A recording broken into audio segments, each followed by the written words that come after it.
electronic devices either to silence or switch them off. Members of the public who may like to follow what's going on today, you can look at the @London Assembly on handle on Twitter and use the hashtag Assembly Budget for this meeting. Can I ask if we've had apologies for absence, please? Chairman, we've received apologies for absence from Assembly Member Pigeon and Assembly Member Prince. Assembly Member Hall is attending with a substitute. Okay, other than that, we are all present and correct. Item 2, members, is declarations of interest. We're recommended to note the list of offices held by Assembly members. Are there any others that Assembly members wish to declare at this point in time? Okay, thank you. Item 3 is the minutes. We're recommended to confirm the minutes of the meetings held on the 3rd, 4th and 9th of January 2018. Do we agree with that? Thank you. Item 4 is a summary list of actions. We're recommended to note the completed and outstanding actions arising. Do we agree to do that? Noted. Thank you. Item 5, action taken under delegated authority. The committee is recommended to note the action taken by me as chairman under delegated authority and to note the committee's response to the Mayor's draft consultation budget for 18-19, the follow-up letters that I sent to on the Bellwind scheme and the vehicle excise duty, and the replies received from the Mayor and HM Treasury. Do we agree to note those? Noted. Thank you, members. Right, item 6, main item of business for today. London and Partners. Can I welcome our guests today, starting, as I see it, from right to left. Rajesh Agrawal, who is here at both as Deputy Mayor for Business and LNP Board Chairman. Welcome. Laura Citron, the LNP Chief Executive. I think it's your first time at the Assembly. Welcome to you, Laura. And Andrew Cooke, the LNP Chief Operating Officer. Welcome to you, Andrew. You've recently published your business plan and your strategy. Various questions obviously arising from that, and I think who would answer these questions first, really, because the opening question is really what are the key changes in the strategy that's just been launched. Would that be you, Laura, or would that be you, Rajesh? Happy to take that. Well, thank you very much, first of all, for inviting us, and it's a pleasure to be here and to meet you. I first joined London and Partners in May last year. I've subsequently been on maternity leave for some of that time, but since I joined, I've been very impressed with the effectiveness of London and Partners, and in thinking about a new 3-year strategy for the organisation, we're very much looking to build on the existing strengths of London and Partners, but be much more focused on where we can make a real difference. So I'll just highlight the key changes in this strategy, which, if you prefer to read along, you can follow on slide, apologies. Somewhere. I'll tell you about it and then maybe Andrew can find the slide number. So the first key difference is in terms of the outcomes. Since it was founded in 2011, London and Partners has focused on achieving growth for London, measured in terms of additional GVA and jobs. And that continues to be our focus, but we are going to change that to look very much at good growth as opposed to any growth, by which we mean growth where London has capacity and in the priority sectors for London identified in the Mayor's economic development strategy. So that's a qualification on growth. And then looking at how we achieve that, it's really about focusing on where we, with our limited resources, can have a real impact. So the first change is that we will focus our proactive efforts only on 5 core markets, which we have identified as the US, China, India, France, and Germany.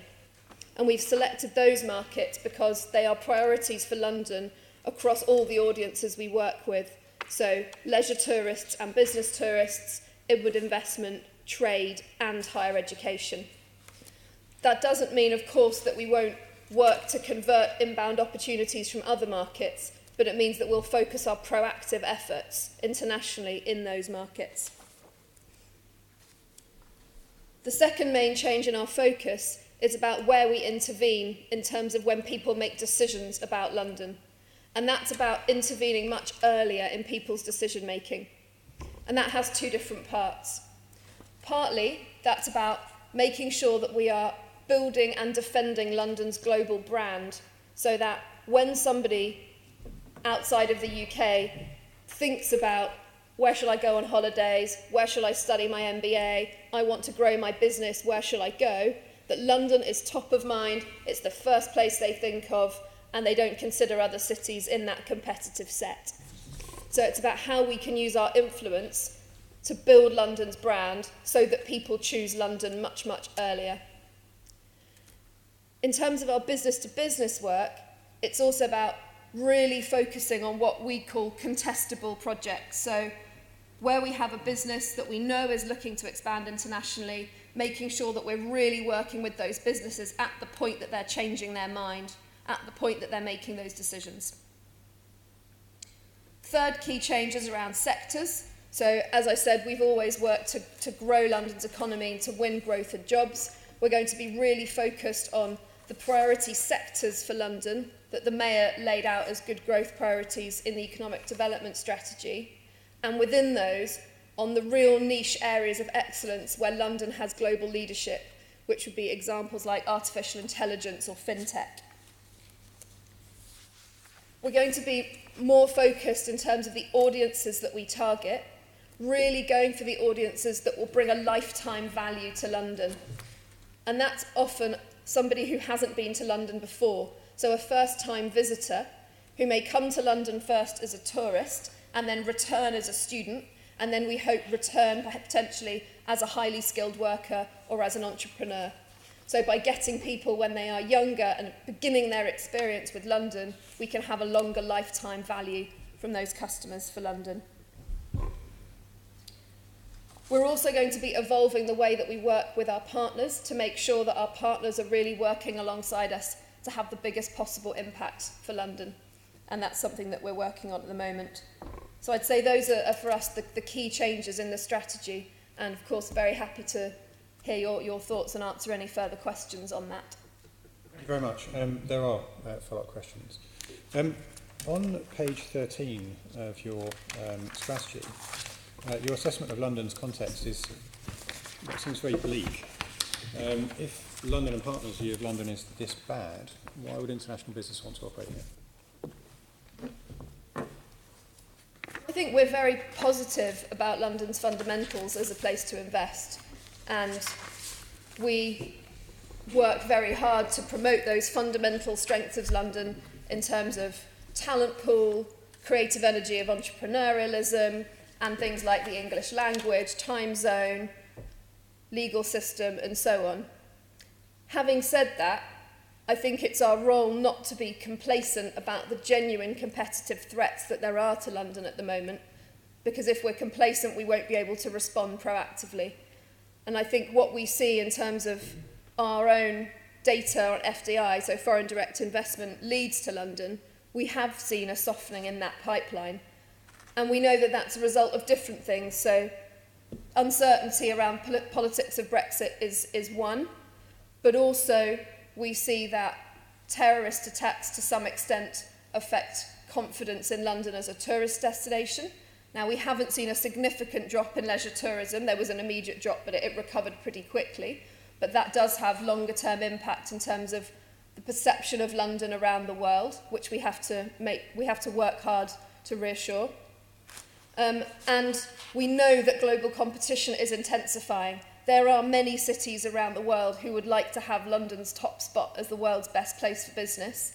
There are, we think, 90 competitor inward investment agencies in London actively trying to lure businesses out of London. Yeah, London didn't become the number one place for business because of London and Partners. That happened before London and Partners was formed. How is London and Partners going to reassure members that your activity will retain us at the top spot? I completely agree that London and Partners didn't create London's position. I think our activity is very rigorously measured so that we can monitor the difference that we're really making, and we can distinguish between the difference that we're making and what would have happened anyway. Perhaps, Andrew, you'd like to say a little bit about how we will reassure members that what we are doing is making a real difference for London.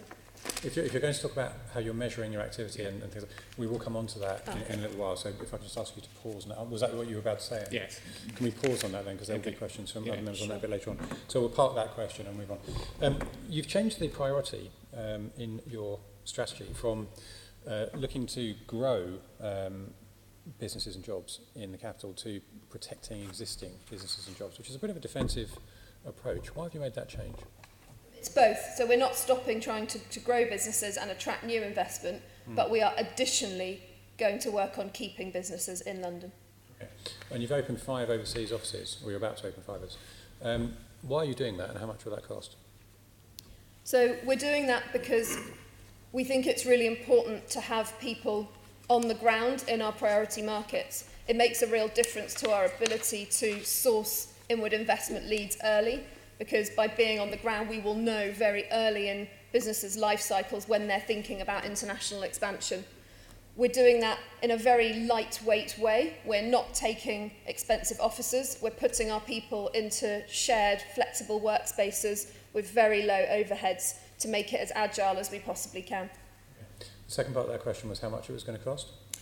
So we have additional funding from the GLA for this year of £352,000 to get those offices up and running, start the recruitment process, identify the offices, do the due diligence necessary, and next year the GLA are granting us an additional £1.3 million to cover the full costs of those offices for a year.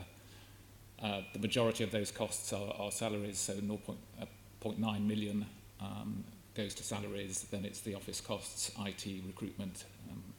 How many people are we talking about? We're talking about 17 additional staff. Across 5 offices, so about 2, maybe 3 in office. 3 and a bit. Yes, well, 5 are new offices, and then we're augmenting staff in an additional staff member in New York and an additional member in San Francisco in our existing offices. You talked earlier on, this is back to you, Laura, about intervening earlier when people make decisions about whether or not to come. How can you control that? I mean, people make decisions to come to London for all sorts of reasons, whether they be a student, whether they be coming here for tourism, whether they be coming here for business reasons. How do you intervene earlier? How do they know about you, and how do you intervene on their decision making? So a lot of the work that we've done when we were developing this strategy is research to gather evidence about how people make decisions about London. And what we find from that is exactly as you say, that people make, obviously everybody has a different decision, but our different types of audiences make their decisions in different ways. So, for example, students, there are quite clear patterns of when people would start thinking about future study. So we can identify those times in the year or those times in people's lives, and we can make sure that our messages are reaching them then. For holiday makers, obviously the timing of decision making is quite different, so we have a different strategy of how we address that. In terms of businesses, our real focus is on winning investment from businesses who are just starting to internationalise. So, for example, one of our largest areas is Silicon Valley technology scale-up businesses who are looking to open their first overseas office. We want that first overseas presence to be in London so that London is their rest of the world or European headquarters. So for those sorts of businesses, we have our teams on the ground who are constantly networking, finding the businesses that are growing fast, interacting with them to know when they're about to grow and being there ready to influence at the point of decision. So it's different for different audiences.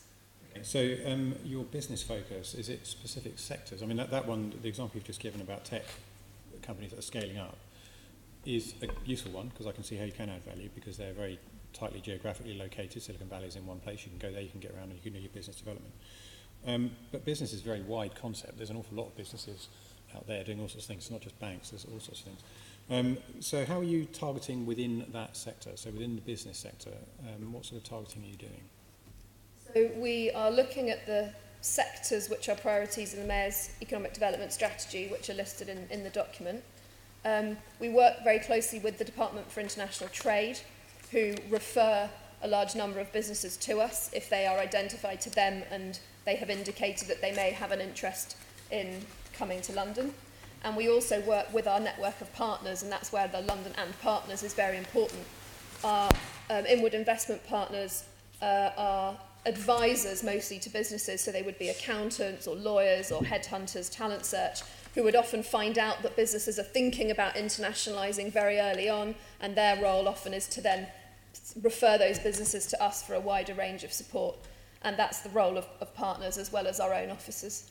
So What kind of support do you provide? Let's say there's a tech company in Silicon Valley that's growing and looking to internationalise. What support would you provide them with? So the kinds of things we would do is advise them on how they could find partners who would advise on tax, setting up an office, recruiting in London, but also if they're at the point of making a decision, helping them to understand London's competitive strengths against other cities they may be considering, and really importantly, helping them to network within their vertical. So if they come over to London, introducing them to the local ecosystem, potentially to sources of finance, to potential clients, and also to what would be their peer businesses in the industry who can help them to establish a network here, which, as we know, is very important for businesses. So it's sort of a facilitating function that you have. You introduce them to people that can help them. Yes. Okay. On things like holidaymakers and students, how does that work? I take your point entirely about students. They will start thinking around about, well, probably now, where they want to be in the autumn, if they want to come to London to study. How do you go about that? How are you influencing students' decisions to come to London? So London universities have large student recruitment and marketing operations of their own. So our role is very much around marketing the London student experience, because we know that if students choose to apply to London universities, that's partly driven by a desire to study at a specific institution, and many of those are world-class brands in their own right. And it's partly driven by a desire to live in London for a few years and have a London student experience. So our role is very much on the latter, because we don't want to duplicate the marketing activity of the higher education institutions themselves. So we run a website and a lot of social media activity about what it's like to be a student in London and how that's different from other places. And we then refer interested students on to higher education institutions to complete their actual applications. It's probably fair to say that it's only the Russell Group larger universities that do international marketing, and a lot of the second tier universities don't do any international marketing, so they rely on us to do that marketing on their behalf. Okay. Do you keep any kind of measurements of students that come through your hands? Because the first part of your answer, I expected that to be true. So things like London School of Economics, King's College, UCL, etc., are very well known for taking international students, and I'm not at all surprised to find that they've got big marketing departments aimed squarely at that market. With that in mind, I would, if I were a student and I were in India or something like that, I'd be looking directly at the university I wanted to go to. With the greatest respect, I probably wouldn't have heard of London Partners. So how would they find out about you, and how would you be marketing London to them? So that's probably where content through, if you talk about the India or Chinese examples, through social media channels and influencer networks would be the most important. To be clear, we wouldn't be trying to market London and Partners, and we wouldn't expect those audiences to have heard of London and Partners. What we're marketing is the London student experience, and then referring people on to universities where they can find out about specific courses. It's not marketing yourself, it's marketing London. And what I'm interested in is how they would even hear of you, how they would be aware that there was this organisation called London and Partners that can tell you all about London, and how you could get links to colleges. So our website is called studylondon.ac.uk. So you would find that if you were searching for studying in London on Google, it would come up in the search rankings. So that's typically how they would identify us, and then how we track our impact is the number of students that then are referred directly to universities from that Study London website. So we can track universities that have made referrals, and we don't necessarily get details from the universities back in terms of how many of those actually convert, but we are able to demonstrate our impact through that. So over the last few years, we think our impact has added another 3,000 students to the 100,000 that are already studying here. We'll come back to how you measured that a bit later on. A couple more questions from me, and then I'm going to throw it open to members. The 5 core markets that you've identified, I think I can anticipate the answer to this, but how did you settle on those 5? So we analysed all of the markets across each of our audiences in terms of rankings of their significance, and identified 5 that were important across all of those audiences, because under the new strategy we are going to be focusing activity which we can target across those various audiences in individual markets. They're a mix of emerging markets and established markets, so clearly focusing on China and India as growth markets, but long established markets in terms of the US and clearly focusing on Europe, particularly around Brexit. Is why Japan is not in there? It's not in our top 10 across all of our audiences. It's quite an important market from an FDI perspective, and particularly in terms of the base of Japanese companies that are already based here. So it's an important market in terms of retaining businesses, but it's not significant right across all of the audiences. Can I just clarify? So these core countries that have been identified, then across all the strands of your work, they hit all the buttons for, if I'm in business or just day-to-day, well, not day-to-day tourism, but tourism, those are the key markets that you're aiming to get at. And the same in the university sector, and the same in investment. They're the ones. Okay. Okay, and the final one for me before I throw open to other members is, in your view, what is London's brand and why is it under threat?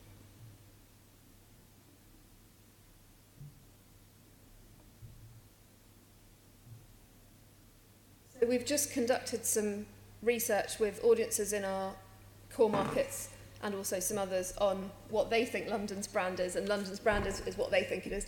And what comes out the most strongly is that people identify London as a place of creative energy. So what people identify about London is the long history of creativity, from Shakespeare through to punk, through to Harry Potter, but also creativity in a sense of commercial creativity. This is a place where people have new ideas and try them out, and also a place of great energy.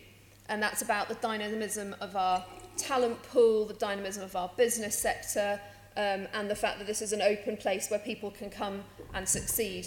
So I'd say, for me, that creative energy of London is what is enduring about our brand, and that's what people around the world find exciting about London. Why do you think it's under threat? I think it's under threat because of potentially the uncertainty caused by Brexit, which, and to be clear, I don't necessarily think that our brand is under threat in the immediate. I think we have to work hard to defend our brand, but brands are built up over very long periods of time, and they are changed over quite long periods of time. But I think our competitive position may be under threat in the more immediate.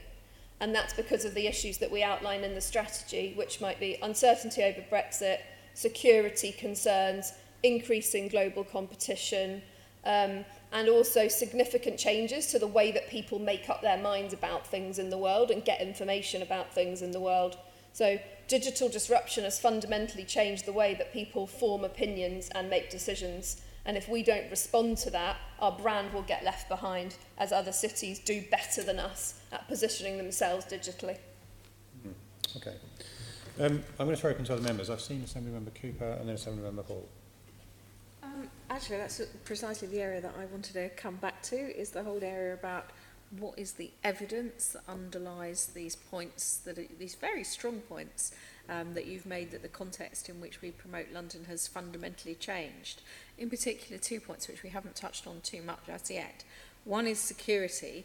The current security level in past incidents raises fears around London's safety and has implication for the security of events. Why is that more impacting on London than it is, say, on cities in Germany or France who've had a series of security events as well, and incidents? And then the other one, which I'd really like you to unpack a bit more, which is the one about politics and populism. Globally, London's values of tolerance and progress are increasingly being questioned. Is that really true? And what evidence do you have that we're somehow slipping back in some way? On the security question, I don't necessarily think it's any worse for London than it is for any major European city that's seen that. But there are obviously major parts of the world that have large competitor cities that haven't seen major terrorist attacks. For example? Dubai, Singapore. Okay. Chinese major cities as well. I don't want to overstate the impact of this, because there was quite a very visible immediate dip in our tourism numbers in the very short term after the attacks, but it recovered quite quickly. I think there is where we do... That was my understanding, but it was also mostly from internal UK tourists, is what we had understood, but that mostly the international tourists did not stay away. I think the longer term impact is on major event organisers, because London is obviously a very popular place to run major events, and that's an area that our Convention Bureau works very hard on, attracting major events. And that has caused concern among major event organisers, but the need to have additional security to reassure their visitors, and if you want to do street events, the need for additional security increases the cost of running, can increase the cost of running a major event, and that can be a competitive issue for us compared to a city which doesn't necessarily have the same security requirements. The other one, globally, London's values of tolerance and progress are increasingly being questioned. What evidence do we have that that is true, and who is globally questioning our position in terms of tolerance and progress? I think that's a fair challenge, and we can look at the language around that. I think the thinking behind that was that part of London's brand has always been around its values of openness and tolerance, and we've seen political movements both in Europe and the US and in some of our other markets that have perhaps moved in the opposite direction, and we have to make sure that we are continuing to champion London as a very open city. Okay, I'm happy to believe that that's the case in Europe and the US. We don't need to rehearse which organisations or people or movements that applies to. I'm just wondering where globally you have any evidence that our values of tolerance and progress are increasingly being questioned, and by whom? Because you haven't actually specifically told me, how this has come. This is one of only 7 points that you've made here about context, and I think it's a very strong statement, and I think it needs to have some basis in, there has to be some evidence that backs this up. I'm very happy to go away and come back to you with some more detail. That's good. Yeah, I mean, it's a very politically loaded statement as well, Yeah, and I have some difficulty with it too. I think it's been very well brought out by Assemblymember Cooper. Do you have any further questions, or are you done? I would like to see some more evidence that backs up this. At the end of the meeting, Laura, normally what we would do is write thank you for attendance, and we'd have some follow-up questions as well, which you can write back to us, and that will be one of them. Yeah, absolutely. In which case I'll pass. Okay, Assemblymember Hall. Thank you. In answer to a question from Assemblymember Bacon, you spoke about the help your overseas offices would give to people that might want to come and relocate here, and that they'd introduce them to accountants and lenders, etc., etc. Do you then, if you do introductions, do you gain any money from those introductions? So we don't get money on a commission basis, but we refer to a network of partners who pay an annual fee to be partners of London and Partners, and that's our current commercial partner model. So if they don't belong to that, you don't look wider than that. So it's like, as long as they pay to belong to that, you'll introduce them. You don't look further than that. I mean, there's a vetting process in terms of those commercial partners, and for larger groups in terms of accountants and lawyers, we run a tender process in terms of people being part of that panel. So we will only take companies that we think will provide the sort of advice which will be beneficial to those companies and have expertise in dealing with international businesses. And we monitor the quality of the response that our clients get from that, and if there is any issues in terms of the quality of that response, then we will strike partners off that list, which we have done in the past. So it's a relatively rigorous process, and we make it clear to the clients we're working with, and on the basis that we're introducing these companies to them. Yeah, and what sort of income annually do you make from people that belong to this club, whatever business? So it's around £1 million a year. Okay, and what's the cost to you for monitoring it, etc.? I haven't got the figures with me, but I can get back to you on that. Okay, Okay, right, moving on to the next section. It's around the impact of London and Partners, and Assembly Member DeVal's leading on that. Okay, and when we're coming to that, can we can you just explain a little bit more on impacts about these particular countries? Because there are, you know, in terms of Europe, presumably that may well change, but why Germany and France is identified and not the European market per se in terms of that? Just tell us that thinking about that on impacts. I'd like to hear about that. So these core companies, why USA or not USA and Canada market in terms of tourism and issues? So take us through it. What? Sure. So I think the starting point is to say that, of course, we would love to have had a larger set of core markets, but we have to be realistic about the resources we have and make difficult choices about where we're going to focus.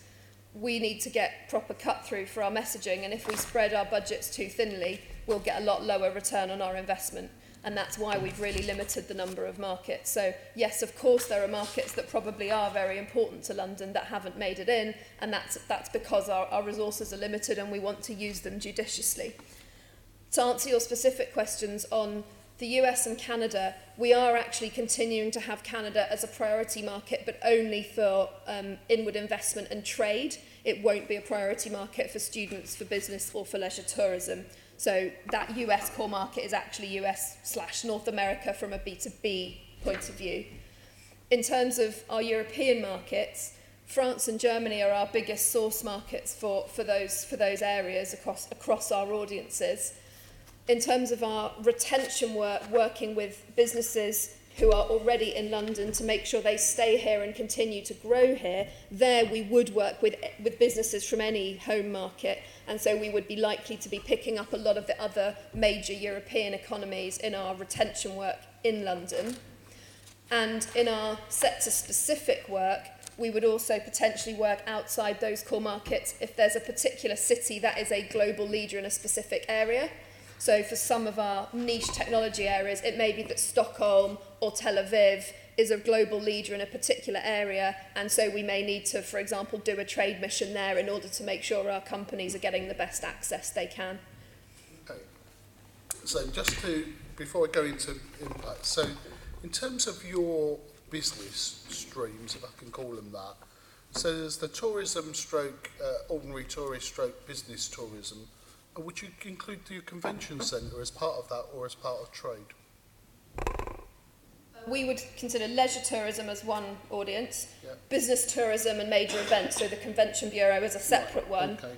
Inward investment and regeneration, trade and growth. So the inward investment is the old DTI stroke new Department of International Trade issue of where references are people, I want to come and do business in your country, where I am, and you signpost them and do the coordination on that.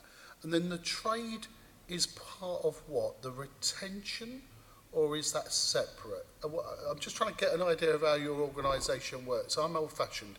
Your organisation is born out of the London Tourism Board, then it's been added to over the years and various reviews. So I'm trying to get an idea of where that works. So what's the retention element? Are you the number one agency that if there's a risk, a business wanting to go, they all end up with you, or is there a number of agencies?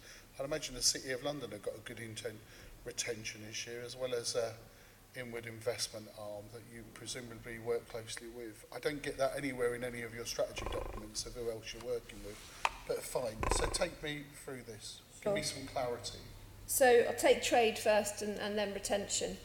So our trade work is about how we work with London-based fast-growing businesses to help them to grow by internationalising. So it's about export support.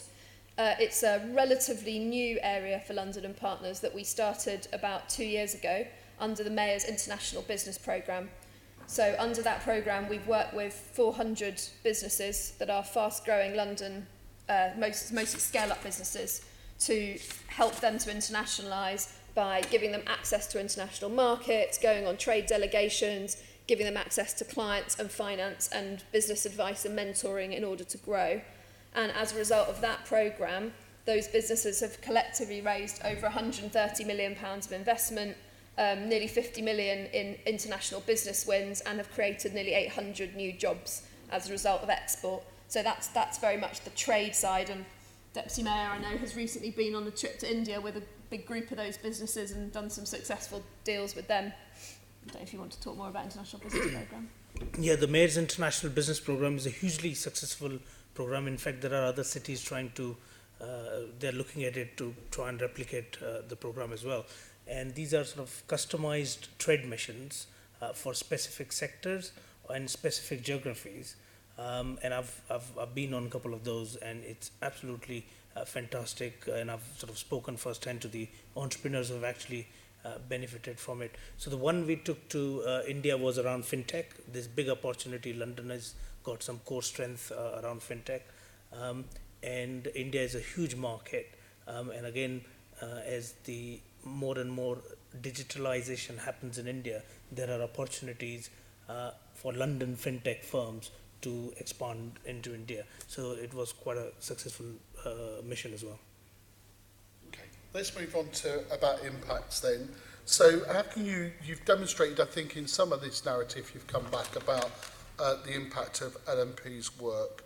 So let's go on to some more concrete examples about,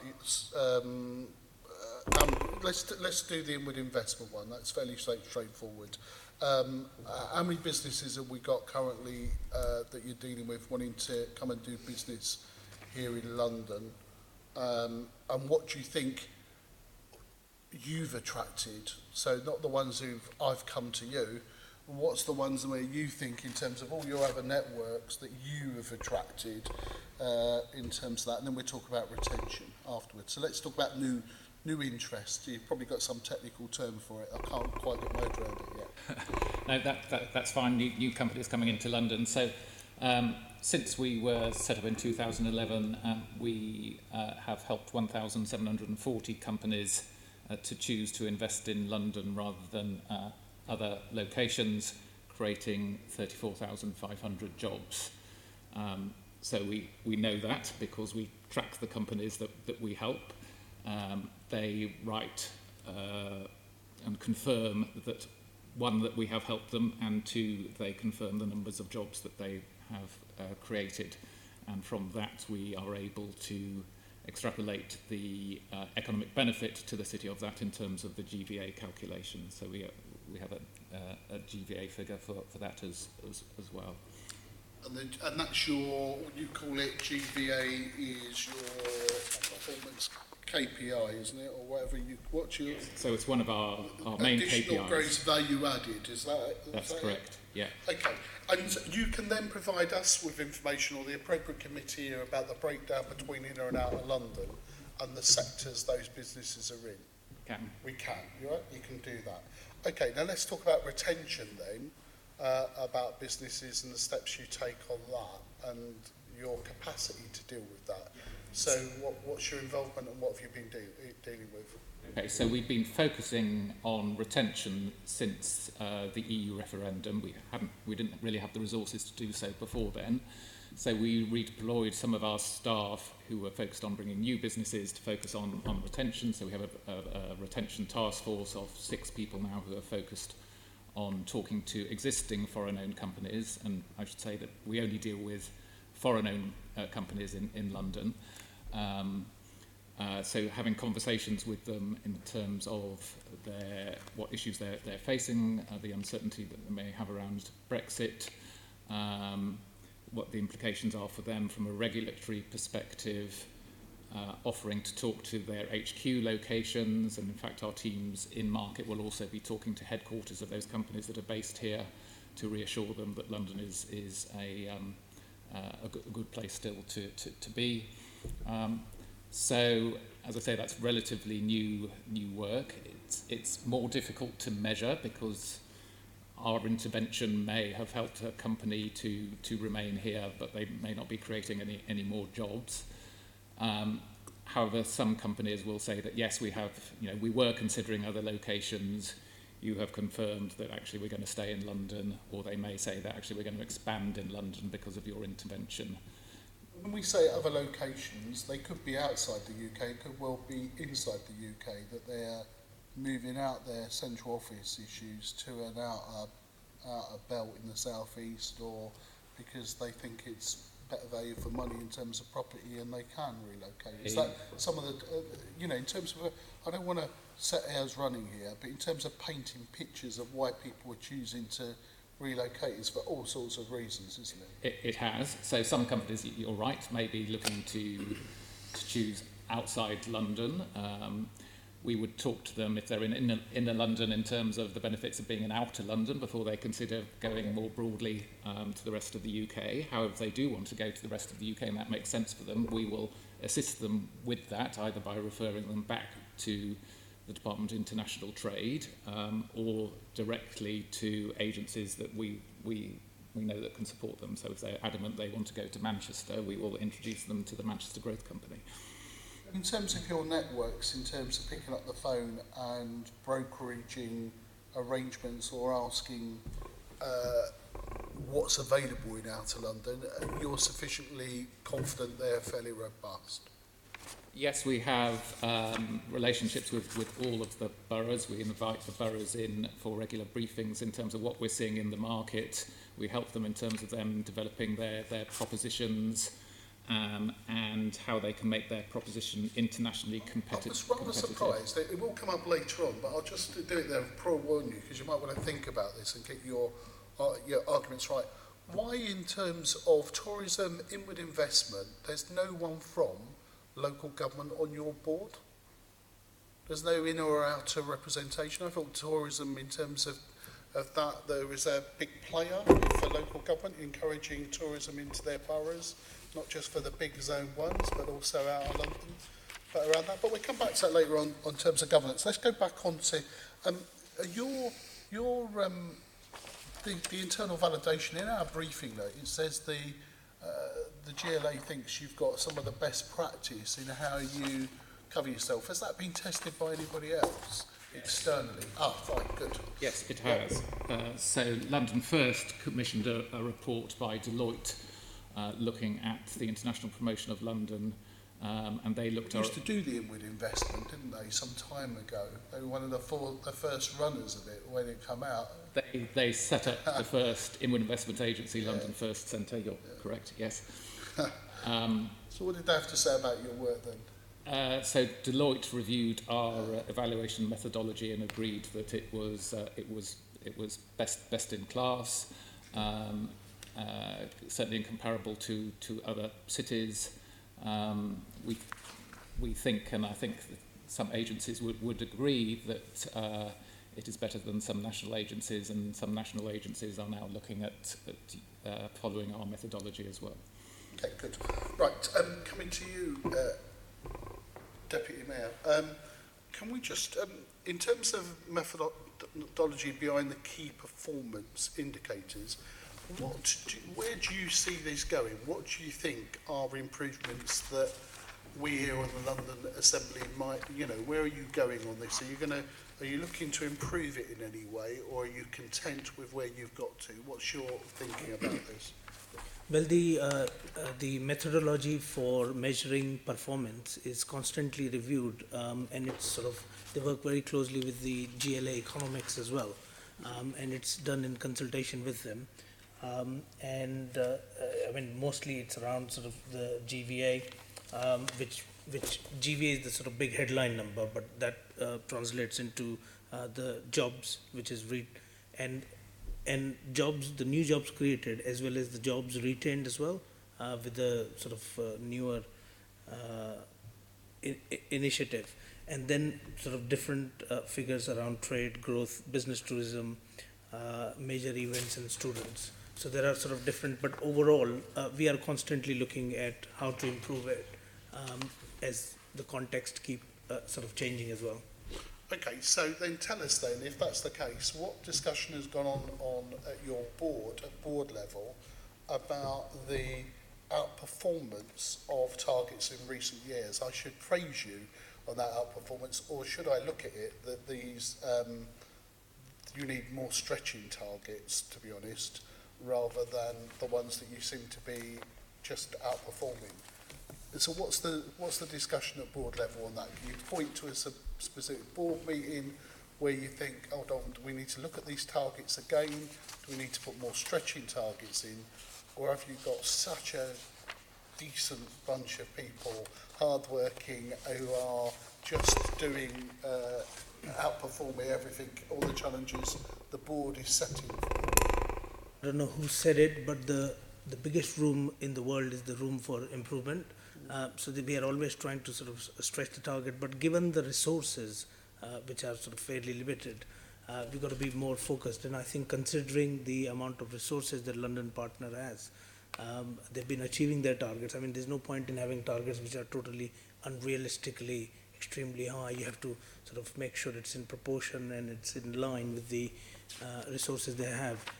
So we are looking at that, and now obviously opening of some of the new offices with some more staff. Of course, we'll be looking at stretching the targets a bit more.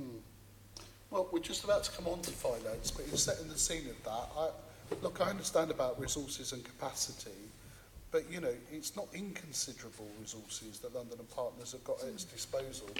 You're just having an increase on your budget that takes you from 11.9 million, correct me if these figures are wrong, but we reckon up to 13.7 million.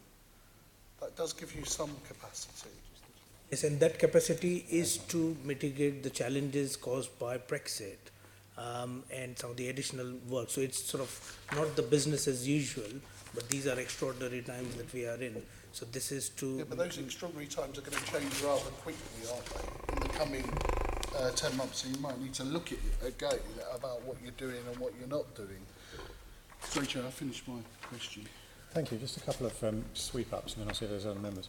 And I think it's probably to you, Andrew, it's off the back of some of the answers you were giving earlier. What do L&P need to do to claim credit for a business either setting up here or staying here? I mean, what characterises an L&P intervention that you can then claim credit for in terms of the jobs and GVA? So it's a company that acknowledges that we have made a difference to them setting up a business here, so we have influenced their decision. This is where Laura talked about contestable and non-contestable. So some companies may have made the decision that they're going to come to London anyway. We are going to focus less resources on those in the future and actually refer them as quickly as we can onto our private sector partners to support them in terms of the support that they need to get up and running. The contestable projects we will focus more on because they need more hand-holding, they need more convincing. We can provide more market data in terms of the benefits to them, their particular sector and the opportunities for them in London. So we produce quite detailed insight reports on the state of the market for them in London. So we ask them whether we've made a difference. We send them a survey once they have made a decision to be in London in terms of how much we influence their decision to be in London, and ask them the numbers of the jobs that they have created, and then we record that as a success. Someone approaches London and Partners requesting information on London or whatever it happens to be, and you assist in some way. And you talked about the difference between contested and uncontested decisions. So, and you said you focus on the contested, is that right? So presumably where there's doubt in their mind as to whether... so in whatever way you help them, you then send them a survey afterwards, is that right? What's the response rate to the surveys that you're sending people? We'll only claim projects where they have returned that survey. I'm sure, but the question was, what is the response rate? So how often does someone, because it could be, someone phones London Partners or sends an email, you send them an email back. Would that be then something you would then send your survey on the back of, or do you have to really sort of plug in and engage and spend? So it's individual contact with companies. So it's we send the survey to them once they have completed. So it's an individual survey that goes to them. They complete it. They return it. We claim the project. At what point in the process is that? After they have located in London, or once they have made the decision to establish here. So typically they've signed a lease or they have made some sort of commitment to being in London. How do you know when they've done that? So we do have criteria. So either we know that they've signed a lease and we can check that with their surveyor, or that they have recruited somebody here. They've incorporated a company, that's easy to check. Okay. Picking up a point that Assemblymember Duval mentioned. Going through your strategy, there's a contextual page, it's this one, where you're setting out London Partners stalls. So since 2011, 1.5 billion gross value added, 48,000 jobs, etc., etc. If we take the 1.5 billion gross value added, assuming that is correct, over the 7 years that London and Partner has been in operation, that comes out at 214.3 million a year. Your target for 18-19 is 190 million, I beg your pardon, which is a reduction in the region of around about 16%, despite a 15% increase in funding from the GLA. Take the Deputy Mayor's point about Brexit being something that does throw some uncertainty into it. But from an Assembly member point of view, that seems slightly unambitious. And the point that Assembly Member Duval made earlier on is that you tend to exceed your targets rather comfortably. So there's a specific reason for that. So we're looking at changing our KPIs this year to respond to the new strategy. So for leisure tourism, we're not sure that GVA is the best way to measure our impact on leisure tourism. So that doesn't include any GVA for leisure tourism as a KPI, and we can still track it and measure it, but we're looking at other metrics for leisure tourism. Yeah, it may well be that we continue to have a GVA metric for leisure tourism, but we want to improve our methodology because we don't think that the methodology suits the new strategy or the way that the world has changed digitally. Because the current methodology for leisure tourism GVA is that we do a survey of visitors to the visitlondon.com website, and we ask them to what extent that has changed their propensity to visit London. And we would then count all the visitors that come to the unique visitors that would come to visit London, and that would then be applied at a ratio, and a GVA number would come out of that, which was absolutely the right way to measure GVA when those metrics were set up, when the web was much smaller, social media was much smaller, and the way that you influence people was by getting them to come to your website. Now the way that we would promote tourism around the world is, yes, to have our own website, but it will be a lot about getting content into our partners' channels and through social media and through influencers to get to people where they're consuming content, be it on Facebook or WeChat, and the current methodology doesn't allow us to pick up any of our impact that way. So what we want to do, what we're working on now, is a new leisure tourism valuation methodology that will then give us a different GVA target. So that's why the current one looks lower, it's because it doesn't include any leisure tourism yet. Okay, so leisure tourism is included in the 1.5 billion that London Partners claim. How much of that 1.5 billion is leisure tourism?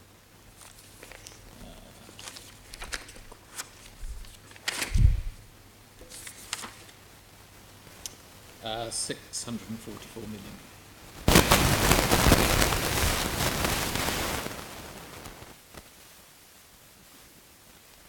Pause while they sort out the acoustics.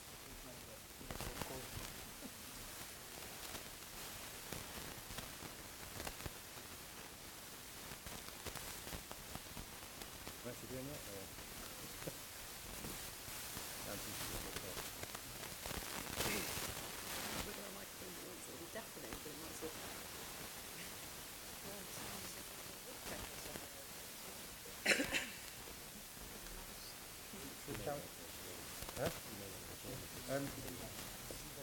Can members actually hear?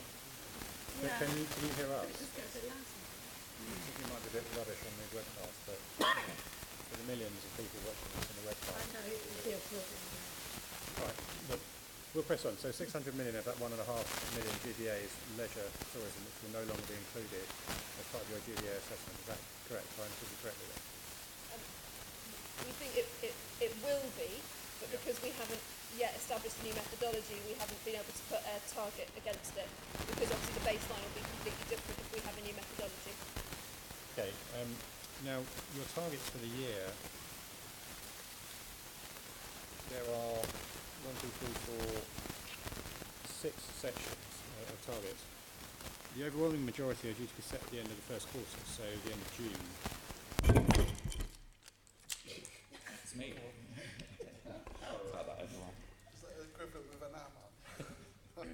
That was a switch it off and switch it back on again solution, I think.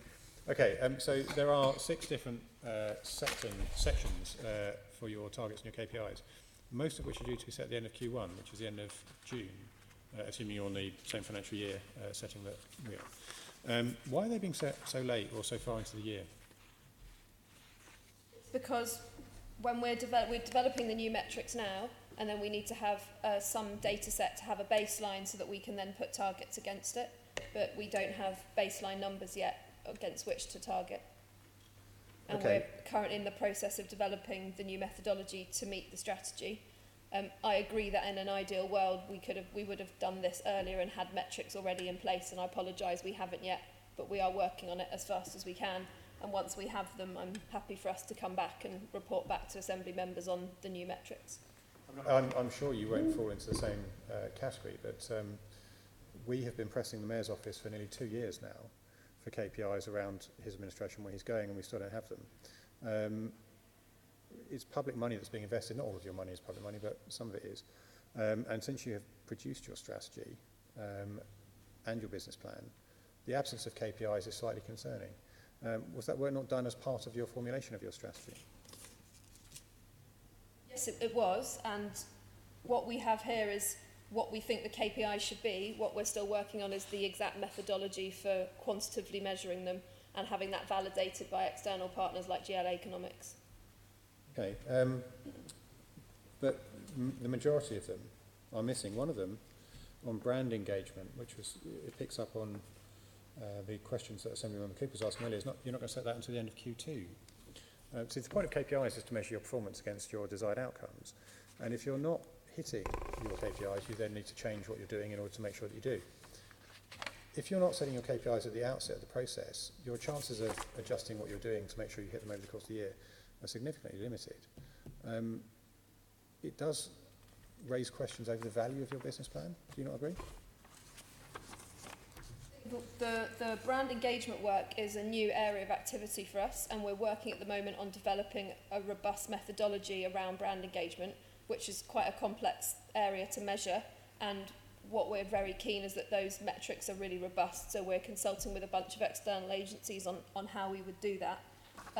As I said, I agree that in an ideal world we could have set them earlier, but we wouldn't have had benchmarks for them earlier because we haven't started the work yet.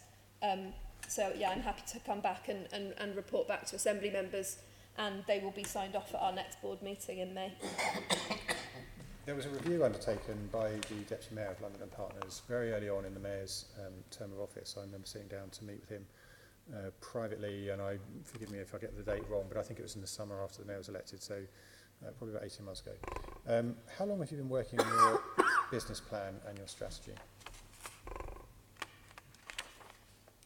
Sorry, is that for me? Or? I don't know who would be best placed to answer that. Laura's relatively recent in post, so the business plan and strategy is a cumulative product. How long has it been worked on? So we started working on the strategy in the summer last year, commissioned a set of research which forms the evidence base behind the strategy, and that took place mostly during the autumn and up to the end of last year. And then we've been working on the more detail of the strategy and the business planning in the early part of this year. It was discussed at our board meeting in February and went to our finance committee just on Friday. I'm going to drop the subject now, but I'm still very troubled by the absence of KPIs in this, because measuring performance is a really important part of what we do. We are the Budget and Performance Committee, and without measurable KPIs, and it is a theme across this mayoral administration, there's a complete absence of them. It gives us cause for concern, because what we want you to be successful, we want you to be able to hit your objectives. But if we can't measure what you're doing, then it introduces a lot of grey into the process. Okay, I'm going to leave that point now, but I'm going to move on to Assemblymember Cooper. Thank you. So just one question about this with the targets for 18-19 and the KPIs. Do you think Londoners would think it was acceptable that we have increased your budget by almost £2 million, and yet we see a document here that talks about KPIs to be set at the end of the first quarter or even the second quarter in some cases, particularly around the brand engagement? Do you think that's reasonable to set the KPIs when we are increasing the amount of money that you have so late in the middle of the year? We've identified KPIs for the increased funding, which is for the new international offices overseas, so both in terms of retention and new investment. And I think in the mayoral decision where that funding was agreed, we said that we would generate an additional £30 million worth of GVA on the back of that. So there are KPIs for that additional funding. So we'd be able to see performance specifically around the new funding on a quarterly basis from the end of the first quarter. It's just the other areas that you've not yet set the KPIs for. Well, that additional funding is augmenting our existing trade and investment activity, for which we already have KPIs, so we will be able to report on that on the current basis. The new KPIs are for the brand work and as we talked about, our leisure tourism. But until we have set those new KPIs, we will still report and can report against the current methodology. But that's presumably something, Chair, that as soon as they're set, we would expect to see. Yeah. Thank you. Okay, we've been dancing around the subject of finances, and we're going to move on to that section now, and Assembly Member Berry's going to lead on that. One final question about KPIs, because there's been such an interesting topic. You have a page in your business plan about regeneration and affordable housing, and then one of your KPIs is about regeneration. Obviously, some of the issues, bringing overseas investment into houses, into new homes, those things have a little bit of a clash with some of the goals of the Deputy Mayor for Housing and Residential Development, trying to make sure that Londoners get to buy the new homes that we build. Are you talking to that Deputy Mayor, and are you going to be working out a suitable KPI for regeneration that doesn't clash with the Mayor's other priorities? So we do work very closely with the deputy mayors for housing and for regeneration in terms of the activity that we conduct, and indeed they join us on some of our overseas trips, and will be, for instance, participating at the property trade show at MIPIM in Cannes, where we will be working with them. So our regeneration work is really focusing on the Mayor's agenda, the themes in the draft London plan. So we are identifying opportunity areas which have been developed in conjunction with City Hall that we are then promoting to institutional investors around the world. Okay, just to be clear, that's not going to clash with the Mayor's goals of providing more affordable housing that Londoners can buy? No, in fact, we're looking at schemes that particularly have regeneration, which includes affordable housing within them. Okay, thank you. We'll keep an eye on that.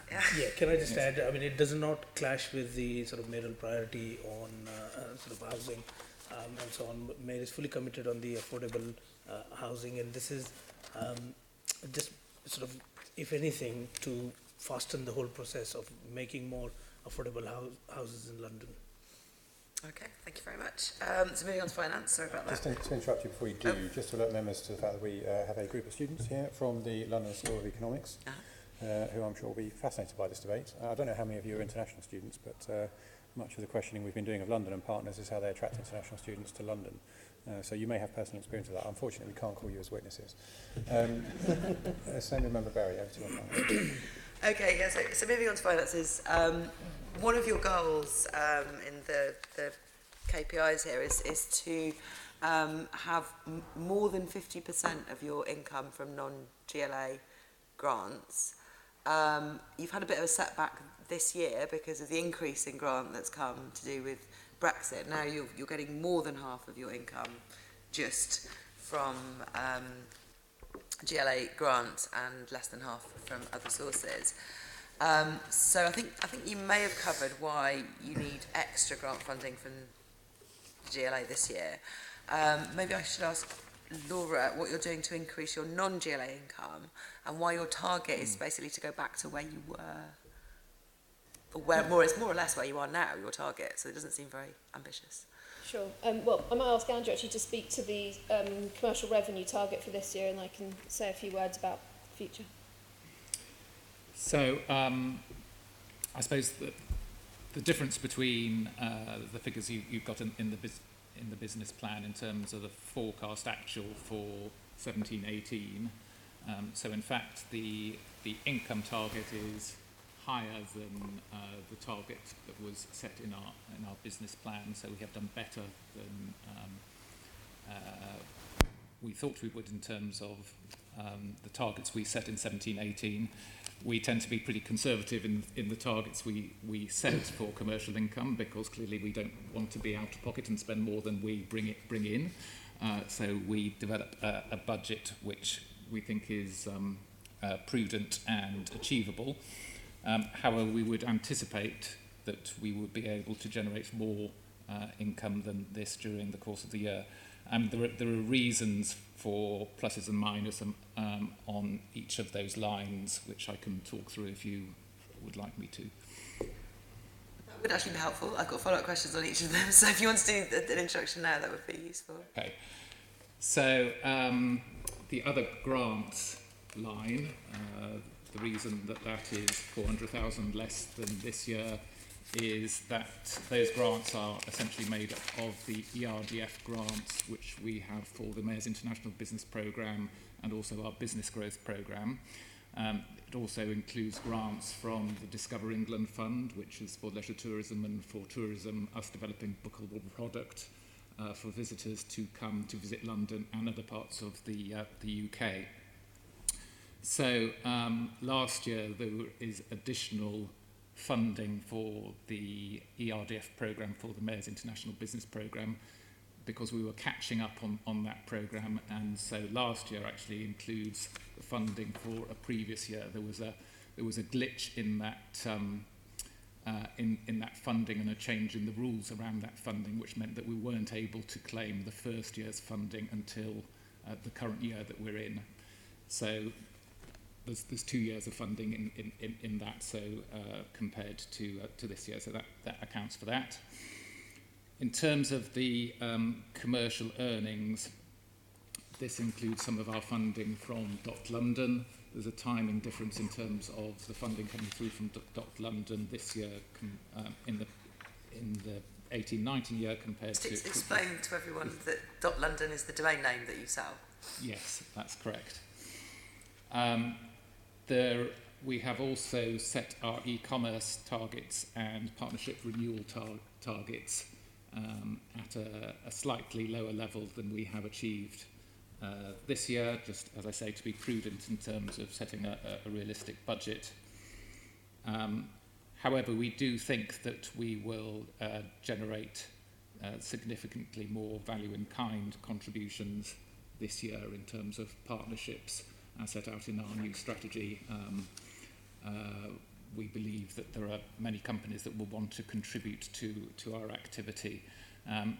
So whilst these figures don't appear in our audited accounts, they are immensely valuable to us in terms of contributions from partners. So they include advertising airtime, they include transport operators providing support to us.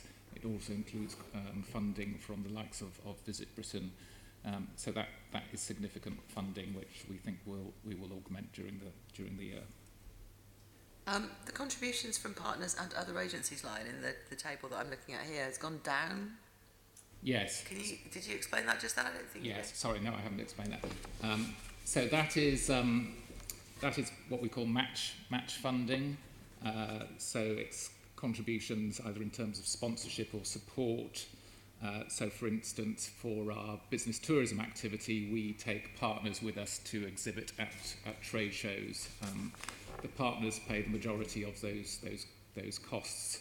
We are not participating at one trade show this year compared to last year, so that accounts for a fall because that trade show is in a non-core market, so we're deciding not to participate in that.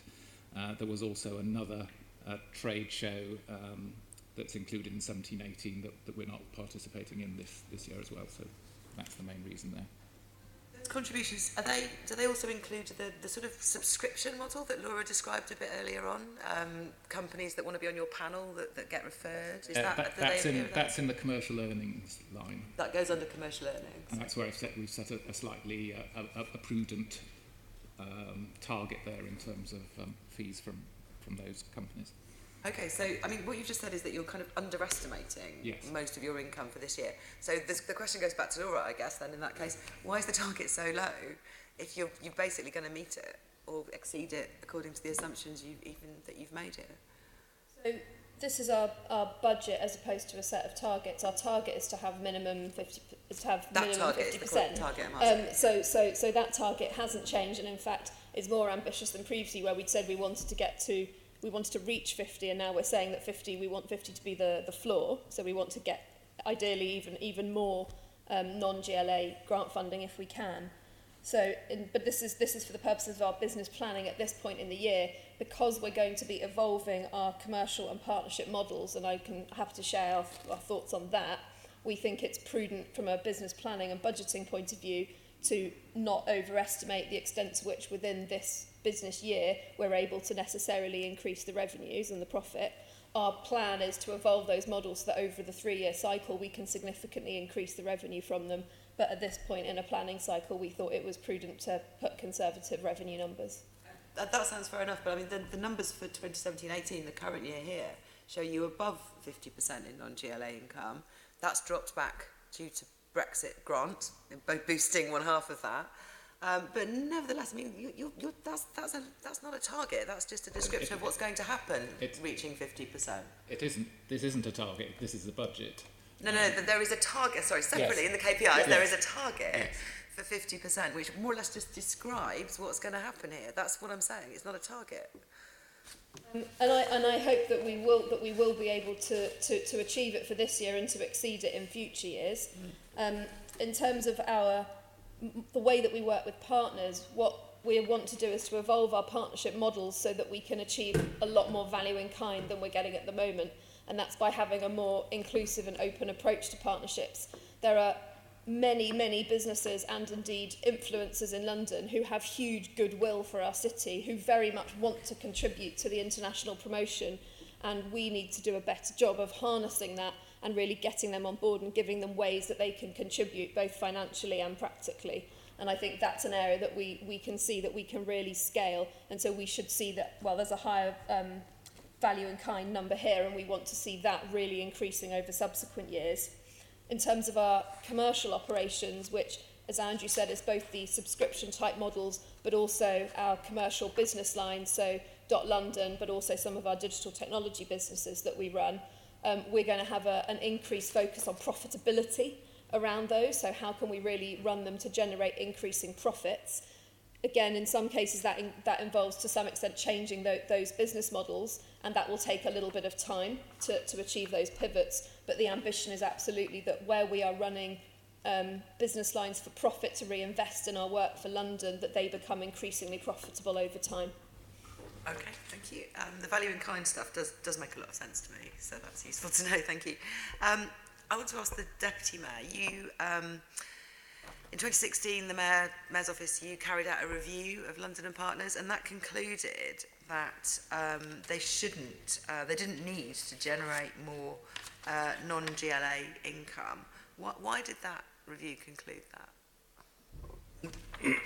That was basically the so it was around sort of 50-50, which is what is maintained, so 50% coming from GLA and 50% of a non-GLA.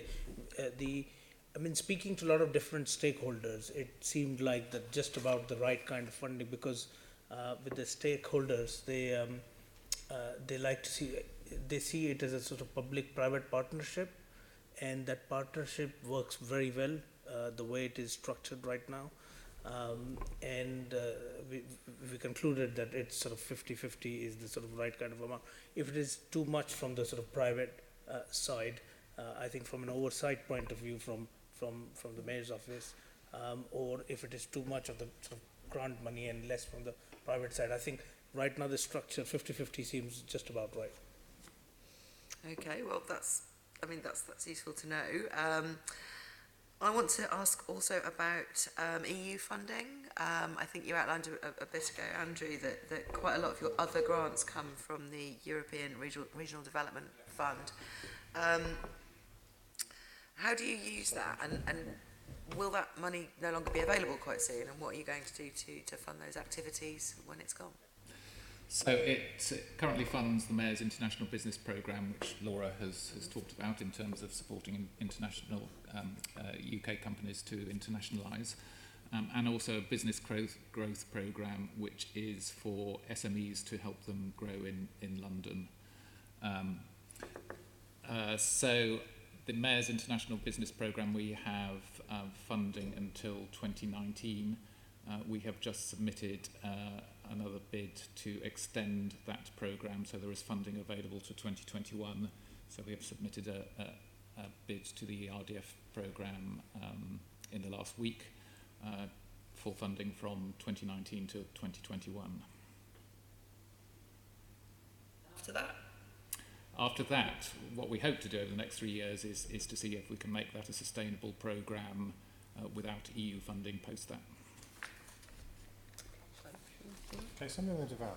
Can we just go back and just to help me understand the business again? So I want to go back and start seeing, I don't know which figure we should choose. The new figure of 13.7 million, of how it's allocated under the various streams of your work.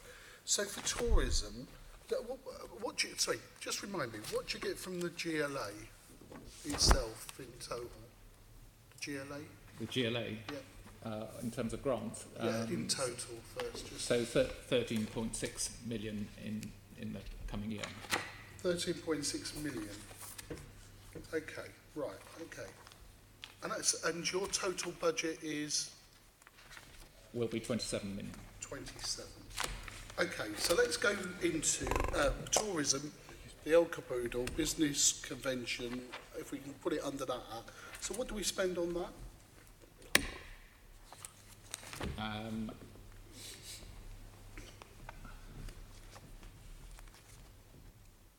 On a moment, I can let you know.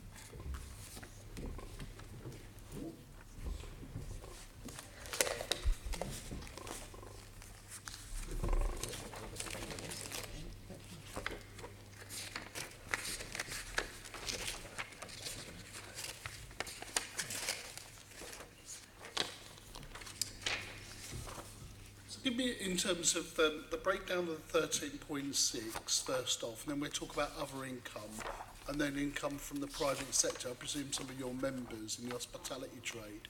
And then give me a breakdown of what the leverage of the public money is in terms of what we're levering in from the private sector. Roughly. Yes.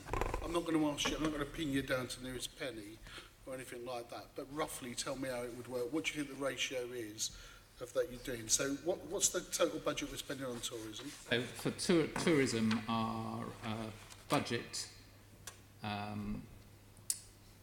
is around £2 million on leisure tourism. So of that 2 million, how much of that is GLA money? Or is that not? I can't give you those figures. What I can tell you on that is we generate a lot of value in kind for our tourism expenditure. So I can give value in kind from the private sector, the hospitality and tourism sector. So I can give you an example that for our autumn season, which is our main campaign, which we ran last year, tourism campaign, for every £1 we spent in terms of GLA grant, we got £4 in return as value in kind, so from contributions from airlines, from hotel operators, etc.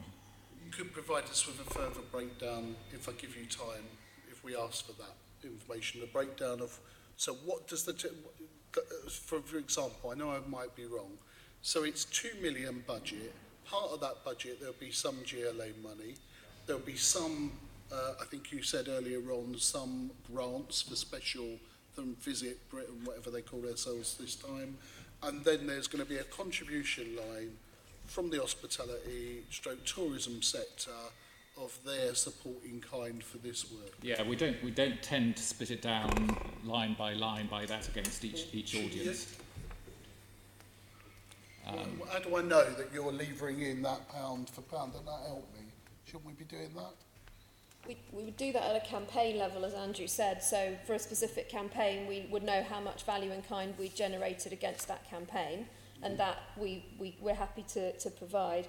But in terms of where the different revenue's coming from and where the expenditure is, the most effective way of running our budget is to pool all the revenue and the free cash we generate and then allocate it back against the priority expenditure. So we're not saying that revenue that we necessarily make from tourism we then necessarily spend back on tourism. It would go into our overall pot and then be allocated in the most effective way. So that's why we wouldn't necessarily give you an in and out breakdown tourism for tourism. I might come back to that. Let's go back. Let's maybe an easier one. Inward investment then. So we get money, is that GLA money or is that DTI, not DTI, I call it DTI, I'm still catching up with name changes. How does that inward investment, is that inward investment stream of work? How much do we spend on that? So our FDI activity is around £3.4 million. And that is a mixture of grant money and other income. That's grant money from GLA. Is there GLA. anything from central government in terms of that? No. So they stopped doing that grant? Yes. It used to be in the past, so that's all GLA money, and the income is on the back of services we sell or part of the subscription to become the members club to give them advice. How does that work? Tell us about As Laura says, yeah, that's part of our other income, which is, as we say, we then split across all of the activities. We don't divvy it up, and say... I can understand that, but you must know what comes in on that business so you can put it into the central pot for you to redistribute. Am I being too simple? Yeah, we know at a total Fine. level. So for 3.4 million, what are we levering in on that little bit of commercial operation then?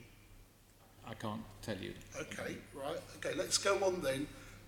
You called it, I think the mayor, we've got a special name for it. I don't know what the name, I've not caught up with it. The mayor's, let's call it trade and overseas operation. It's International Business Programme. Sorry? The Mayor's International Business International Business Programme, great title. How much are we spending on that? So we are spending for this year, it's a £3.4 million programme over 3 years, and that is contributions from partners and match funding from ERDF. Right, so there's a part of a EU grant. Is there anything from central government contributing to that activity? No, there is some GLA grant. And the contribution from partners, is that because they're participating on some of these overseas trips or some of your events and that's income? How does it work? So there are 5 partners that contribute to that activity, and yes, they do participate on some of the trade programmes, and they get introductions to the companies that we're working with. Okay. Who are those partners? Who are the 5? Benoy, PA Consulting, KPMG, BDO. And so does that work like sponsorship, that they're actually sponsors of the Mayor's programme and therefore they're quite key? That's like sponsorship you've attracted in over a period of time. And how much is that worth? Do we know that? Just general figure.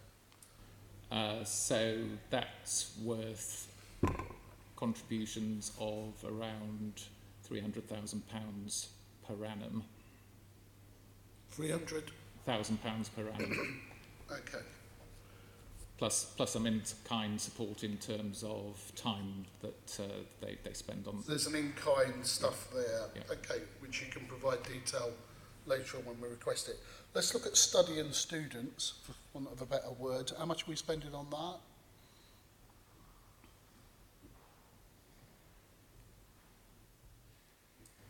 So around £400,000. £400,000. Okay, and are we getting anything back on that? And are there any commercial opportunities or anything back? There's a small amount of advertising revenue from the Study London website. Okay. Retention, this new activity that you've been doing, how much is spent on that? Well, not new for you, but generally to your core business it's new since Brexit. So for the current year, around £600,000. Okay. then you've got income coming in from various issues. The .com issue, I think you mentioned earlier on, overall, somewhere the global issue of about £1 million of various people. Some of it membership issue. I presume it's that sponsorship issue. I still can't reconcile some of these figures in terms of your total spend and where it comes in. So we might come back in greater detail and just ask some further breakdown of these costs and how you're accounting for them, if that's useful. Have I missed any activities that I've not included in terms of big expenditure topics? Have I got the streams right in my own head? I'm trying to get the nature of your business and how it's structured and what it does. Yes, we didn't. I don't think we covered business tourism or major events as. Oh, right. as Okay. I'd lump that in with the tourism bit, right. but that's just for simplicity. Okay, all right, thank you for that. Well, no doubt we can come back and ask for some more information around that, and we can share that with the Economy Committee. We'll try and sweep that up in the follow-up letter. We've got a couple more sections, members, to go through. The first is structure and governance, and Assemblymember Hall is leading on that. Thank you. Firstly, to you, Deputy Mayor, how did you reach the conclusion that L&P structure and status was still appropriate and didn't need to change? Because the way it was originally set up was to have a public-private partnership. And there are benefits on having a public-private partnership, which means that you can engage with the private sector, and it actually works quite well, and that's how London and Partners is able to raise so much of the private money.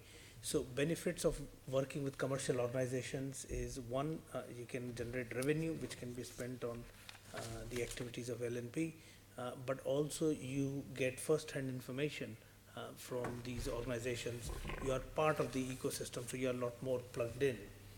So there is benefit of working with private sector, and of course with GLA. That's why the structure is just about right. It's in sort of arm's length distance company, but being in that position means it's easier to work with private organization and work with partners.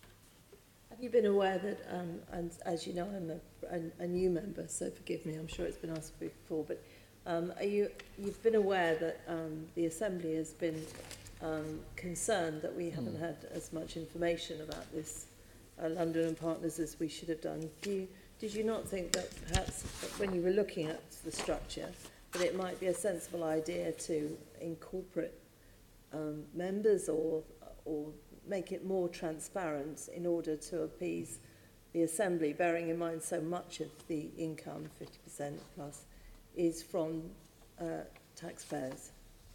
It is fairly, I mean, I understand before I actually joined as the chair of the board in 2015 on Assembly's request for LNP to become more transparent. There were some measures taken by LNP, and I believe that these transparency arrangements allow the company to provide full relevant information about the value for money whilst protecting board oversight, governance arrangements and commercial information which enable LNP to be more effective and efficient.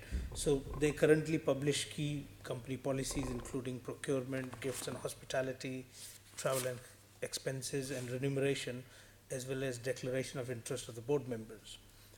They also continue to publish their annual business plan, annual reports, and now in addition they're looking to publish quarterly updates showing delivery against key economic performance indicators. They are also sharing business plan in draft to enable the Assembly to review how they plan to spend our grant as part of the scrutiny of the Mayor's budget. And of course, they continue to invite Assembly members to attend their annual general meeting.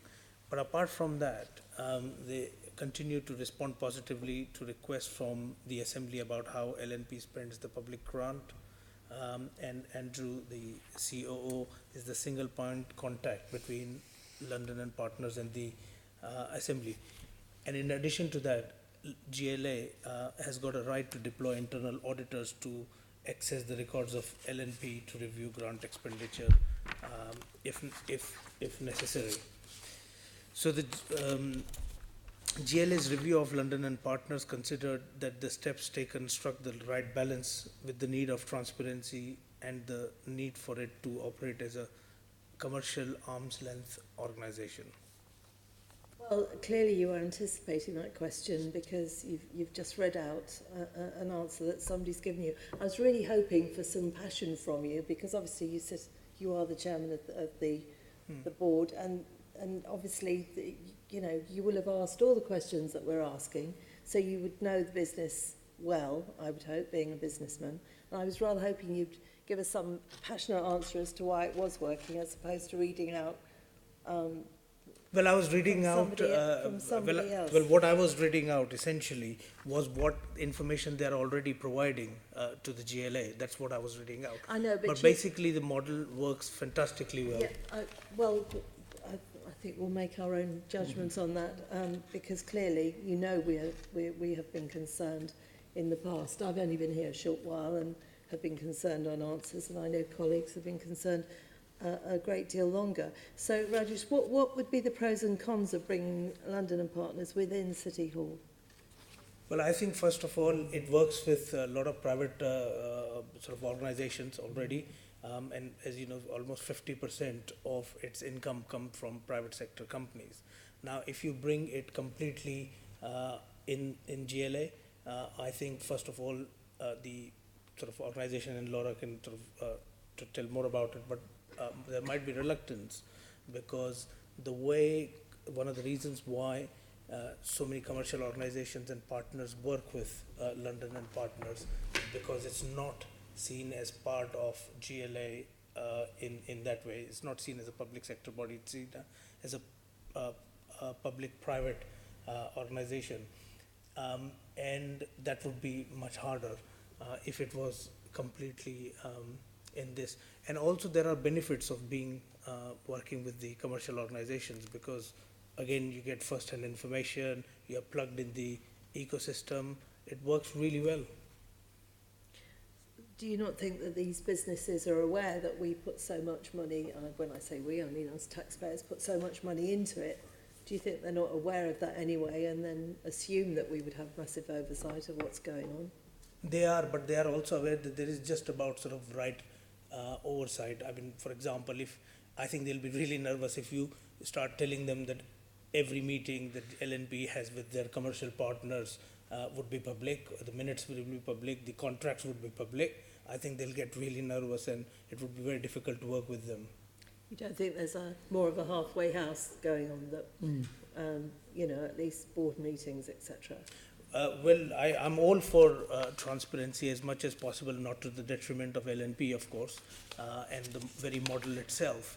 But we should have as much transparency as we can. And I read out just now all the things that LNP is already doing, but very happy to sort of look more into it. I don't know if Laura, you want to add a bit more to it? I'll come to Laura in a minute, then I'll finish with you if that's all right with you. You've told me what the cons of bringing it into City Hall. So, play devil's advocate. What would be the pros of bringing it into City Hall?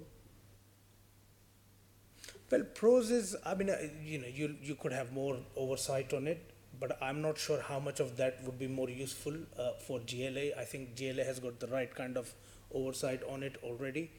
So any more oversight might not be any sort of further more sort of beneficial. I think there is an objective of London and Partners, and we need to make sure that it's positioned and structured rightly to achieve those objectives. And I think the way it was originally set up is the right thing, which was set up a good few years ago. But I think it's set up right way. And before London and Partners was established, it was, if you remember, 3 different organizations, and they were merged into one, which immediately brought some operational savings, about £2 million of saving in immediately, and then there were further about £1 million of saving. And it's a model which is also fairly unique around the world. If you go to some of the other cities, you normally have a different tourism bureau, different trade bureau, different for if they have one for higher education. London and Partners is a unique organization in a way. So one, there is a lot of operational savings, but also they feed off each other. So, you know, what is sort of because it's quite interlinked, isn't it? Visitors coming here, whether if they are coming for business, whether they are coming for tourism, students coming here might then stay back and start a business and so on. So they feed off each other, and we've seen that happening quite a lot, and that has got a lot of value. Okay, so really in a nutshell, the only pro is that we would have better oversight of the millions of pounds of taxpayers' money that is going into it, and that is the only pro. No, I don't see that as a pro, because I don't necessarily... No, you said it was a pro. No, when I say pro, I mean that a GLA will have more oversight on it, but that's not necessarily mean that LNP would be able to do its job better. Okay, all right then. Laura, if I could ask you the same question, pros and cons. So from my point of view, the advantages of London and Partners having the model that it does as an arm's length body and a not profit making public-private partnership that's run as a business is that, as Rajesh says, it allows us to engage with the business community in a way that I don't think would be possible coming from fully inside the GLA. And that's partly because of transparency issues, but I think it's also cultural about the way that we work, and that when businesses talk to us, they feel like they're talking to a peer business, because that's the way we operate, and also because we run our own profit-making business line, so we are actively running a business as well. For me, there's also a really important talent issue, which is that many of our staff come to us from the private sector, and they bring with us those skills in terms of marketing or business development or sales that are really important. And my feeling is that we can best attract the best talent to work for London by having the entrepreneurial and private-public culture that we do. And the other reason is that I think from an international competition point of view, the fact that we are able to operate within a business and to operate with some degree of business confidentiality prevents our competitor international development agencies around the world from being able to have full access to all of our plans and strategies. And I think that's really important because, as we discussed previously, there is really intense international competition for London's global position. And less than a year ago, in my previous role, where I ran the public sector business for WPP, Global Marketing Company, many of my clients were destination marketing organisations around the world, and I myself, less than a year ago, sat in my office and downloaded the London and Partners strategy and business plan to use it to inform a competitor strategy for a major European city. So it's not a paranoid fantasy that if we publish this kind of information, it won't be used by our competitors against us, because I have been there and I have done it myself in my previous role for a client. So I think for me, those are the reasons that the arm's length model is really successful. What would be the pros of bringing it in-house? As Rajesh says, to some extent, would there be greater scrutiny? Possibly, and that's for Assembly members to take a view on. Could it potentially improve cooperation with either other deputy mayors or different aspects of the GLA family? Potentially, and I think that's an area that we've really focused on in the last certainly 9 months since I joined the organisation, is making sure that we're really joined up with the different GLA policy areas, but potentially it could do more there. So I don't know whether you can think of other pros of bringing it more inside the GLA family. Okay, thank you. Rajesh, what is the role of the GLA's board observers? So GLA, there are 3 GLA board observers. So you've got Deputy Mayor for Culture, we've got Mayor's Advisor on Business and Digital Policy, and we've got Leah, who's the Mayoral Director for External and International Relations. So all 3 of them sort of bring different value to the board, because they come from 3 different. So one is advising the mayor on business and digital policies. One is sort of culture. Culture is a very important part of, particularly on the tourism side. It's one of the fastest growing sectors as well. And vast majority of tourists that come to London, for example, they come because of our cultural offering. So it's just part of being more joined up with GLA, because if you look at, when I initially did the review, one of the points that came very clearly is that it needs more closer alignment with GLA, and it's just part of that. Okay, so in the last year, have all of them attended all of the meetings? Ben Johnson, who is the Mayor's senior advisor on business and digital, and Leah, who is the mayoral director, attended all the meetings, and the deputy mayor for culture attended 2 out of 5 board meetings. Which deputy mayor attended? Deputy mayor for culture, Justine Simons. Just 2? She attended 2 out of 5 meetings. Right, okay. I was going to say what value have they added and what effectiveness to the board. Obviously, she hasn't been able to do too much if she's only been there 2 out of 5. Well, there's been a lot of offline work as well. So when it comes to the board members, it's not just about what they contribute in the 3-hour, 4-hour board meeting that we have every quarter. It's also the joined up work we do on the offline, and we can quote some real examples of the work we've done together around, for example, the launch of autumn season for our tourism strategy and things like that. As far as Ben Johnson's concerned, he's sort of he advises Mayor on the sort of digital side of things, quite important. Technology is one of the fastest growing sectors in London, and Leah obviously leads the international relations from the Mayor's office, and pretty much all of most of the work done by London and Partners is international in nature. So it's just part of closer alignment between GLA and London and Partners. So they do work outside the board meetings? Yes, there's a lot of offline interaction outside of the board meeting interactions. Yeah. Okay. So Rajesh, would you support an appointment of assembly member to the board in some capacity? So currently the way board is comprised of is 2 executive members, which is the CEO and the CEO, Laura and Andrew, and then there are 10 non-executive members on the board, including myself, and all other members. So there are 2 people. So myself, and then we've got Catherine McGuinness, who is the head of policy at the City of London Corporation. Again, it's quite important for London Partners to work closely with the City of London Corporation, and hence she's on the board. But the rest of the board members all come from business background, and these are the sort of business background which are sort of key priorities for London and Partners.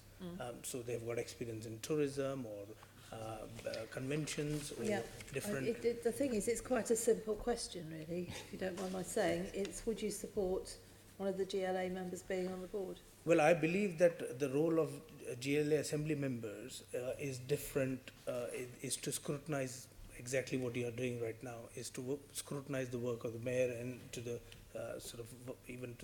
work of London and Partners. Board is there more for governance and sort of strategic decision making, and I believe that these are 2 separate roles and might not work very well if you sort of mix them. I'll just interject there, if I may, because strictly speaking, what you've just said is correct, but of course Assembly members have served since the foundation of the GLA as the chair of the Fire Authority. The Fire Authority is an executive board. Assembly members serve on the board of the Fire Authority as well. And we have historically had a Deputy Mayor for Policing who was an Assembly member, and your predecessor was an Assembly member. So Assembly members are not barred from taking on executive level positions within the GLA. And I think, if I may, Assemblymember Hall, I think Assemblymember Hall is talking about an observational role rather than a full board member. Well, it's something for the board to decide, and we can certainly sort of put it forward to the board. But what's your view? Well, my view is I've just sort of made it fairly clear. I think that there are these are 2 separate roles: being on the sort of board, being on the decision-making body, and being sort of scrutinizing. So my view is that these are 2 different roles. But I'm very happy to put it forward to the So you wouldn't support it. So can I ask Laura, would you support it? As an observer role? Yes. I think I would probably at this point share Rajesh's view that this is a body for the scrutiny, and I think we very much welcome the scrutiny that you're giving us in terms of how the grant is spent from London taxpayers. but it would be a matter for the whole board to decide whether they wanted to appoint additional observers. But you're really in Rajesh's camp to say no? Yeah. Great, okay. Assembly Member Deval, and then we'll move on to the final section. Forgive me, I mentioned about your board and local government representation, albeit I don't think the City of London would regard themselves as local government, but they are. In terms of that, so on the tourism, so that's, and I can see that appointment making sense around retention and inward investment and in terms of the Brexit scenario.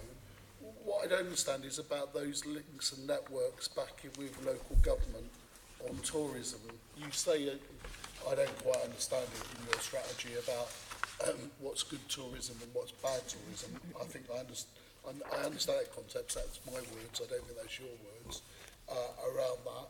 But I don't understand why you've not got anyone from mainstream local government in or out or around some of that expertise where they're developing their own tourism strategies across London, if that's what I presume is your effort at sustainable tourism, that's what you're trying to outline in the strategy. Is that what you're saying? Just help me on the tourism bit, because I'm not clear what you're promoting on tourism in that strategy, because it says there's mixed messages there about we only want good tourism.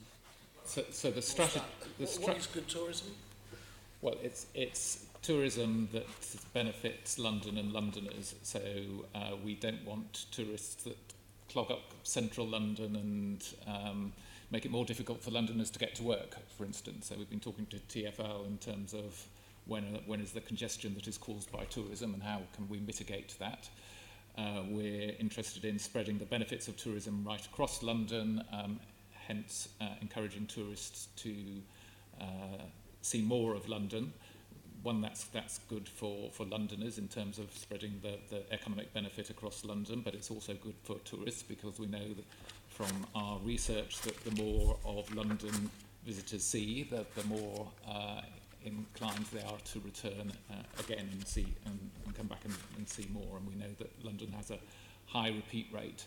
But our main focus on tourism is, as Laura said earlier, is getting first-time visitors.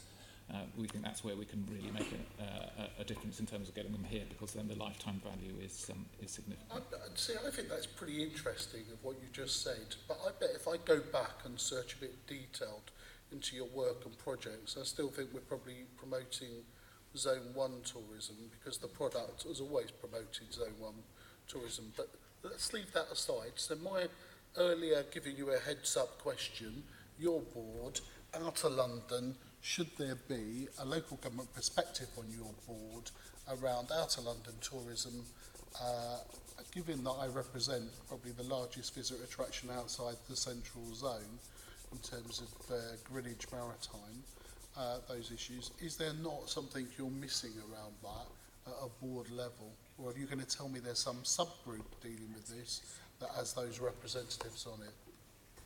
So there is regular dialogue with boroughs. So we have quarterly meetings with borough officers, both on our inward investment piece, our trade and investment piece, and also on the tourism side as well. So that those four are coordinated by London councils. And as I mentioned before, we're giving them insights in terms of what we're seeing in terms of both trends in terms of tourism and business coming into London, helping them in terms of developing their propositions. Is that at office level or is that at political level at London councils? How does that work? Show me the mechanism. So that is at officer level. We have addressed the chief executives and leaders of boroughs at London council meetings in the past. That's something that we're keen to do in terms of continuing to engage with them. And just sorry. I was just going to specifically on Greenwich. We work really closely with Greenwich to promote international tourists visiting, and we've done a lot of work with them on the digital presence on visitlondon.com. That has been extremely successful, and we'd be very happy to share with you the details on our collaboration with Greenwich, as it's a really successful Let me use example. that as an example. I'm interested in all about London, not just my constituency. I'm aware of that work. Now, so earlier on, in terms of the focus, and we've got the observers there, I presume the observers from the GLA mayoral office observers there are to avoid duplication and to keep you focused on the agenda. Yeah. So why on earth are you going to MIPIN when the housing and land GLA officers are going to be well in attendance there, along with all their political representatives there? What is the added value that you provide by going to MIPIN? Is it just to show that you're there, or what? What are you doing in terms of picking up business and those issues? So it's a modest presence there. It's 2 people from our team who will be at MIPIM. It's there. We're there because we have the links with the institutional investors from overseas, some of whom will be at MIPIM, so we can make the introductions then to the GLA team. So we can broker introductions is the key reason for us to be there. But some of those international investors aren't really going to come to London and Partners because they're going to be a bit streetwise. They know exactly where they're going to go to in terms of some of those planning issues, aren't they? They're really... I just question that, of whether, even if it's a small presence, is that something that you could focus on, maybe the other trade mission that you weren't going to this year for whatever issues. And I suspect that's where those judgment calls come about, your attendance and focus on what activity. And maybe sometimes that's best left to others. It's a bit like carving out work. On financial institutions, should I come to you or should I go to the City of London? You would say go to the City of London, and you'd want to be closely in touch with it, and you'd want the networks there, wouldn't you? Certainly. So and that's the argument I'm making about MIPIM. Well, MIPIM, we think we're well placed, as are the City of London. They will have a presence there as well. We think we're well placed in terms of the connections we have with international investors in key markets. Right, okay, thank you. Okay, we're going to move on to the final section. It's nearly midday, so we're almost done. Which is on transparency. Assemblyman Cooke. Thank you. Now, we started to explore this a bit with some of the questions that Susan was asking, which I'd like to build on. And I guess my first question is to you, Rajesh, and that's, do you think that London and Partners should be more transparent? Well, I think when I did the review, when I first started here in City Hall at that time, it was satisfactory. But you know, I totally understand Assembly's view on this, and I'm all for more transparency, so we can look at doing more and come back to you. I mean, I'm not completely clear that you do appreciate our view. I mean, you ran through a list earlier on of a number of documents, guidelines for taking and receiving hospitality. The draft business plan, the strategy, which we do now have, the fact that declarations of interest are available. They're the kind of things that I would expect to be pretty much available from any company. The Mayor has a number of organisations within the GLA family that are much more closely associated with the family, and you were saying, both yourself and Laura, very strongly, we like to be at arm's length.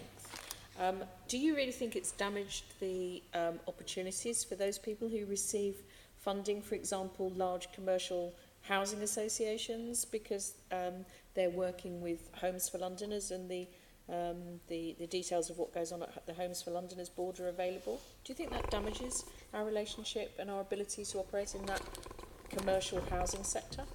Yeah, first of all, I think as a normal company, you wouldn't publish all this information. You wouldn't have your policy around sort of procurement and gift hospitality and things like that available to general public.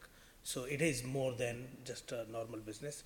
I don't know, because most housing associations do. I mean, and where would I find these documents? Are they all on the London and Partners website?